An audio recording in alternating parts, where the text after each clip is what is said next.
আজকে বানাচ্ছি বাচ্চাদের জন্য স্যুপ। বাচ্চাদের জন্য স্যুপ বানানোর জন্য নিয়ে নিচ্ছি সবজি, গাজর, পেঁয়াজ পাতা, কড়াইশুঁটি, পালং শাক, ফুলকপি। কড়াইতে দিচ্ছি সাদা তেল। তেল গরম হয়ে গেছে, কেটে রাখা সবজিগুলো দিয়ে দিচ্ছি। সবজিগুলো সামান্য একটু ভেজে নেব।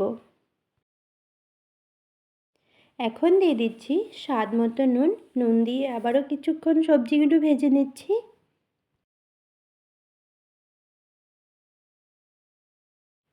সবজিগুলো ভাজা হয়ে গেছে, দিয়ে দিচ্ছি জল। জল দিয়ে সবজিগুলো খুব ভালো করে সিদ্ধ করে নিব। সবজিগুলো সিদ্ধ হয়ে গেছে, নামিয়ে ঠান্ডা করে নিচ্ছি। ঠান্ডা হয়ে গেছে, এখন সবজিগুলো মিক্সিতে বেটে নিচ্ছি।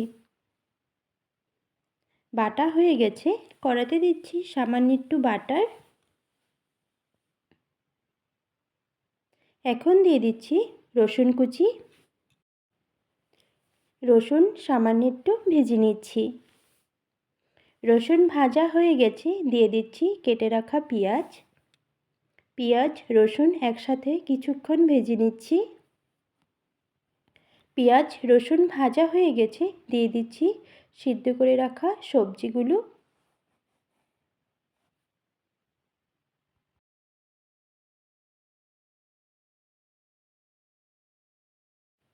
এখন দিয়ে দিচ্ছি ভাজা মশলা।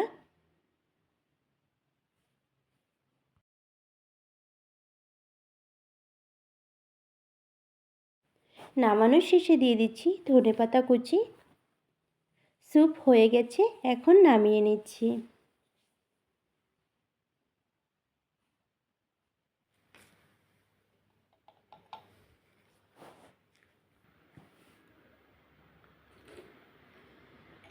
টেস্টি হয়েছে।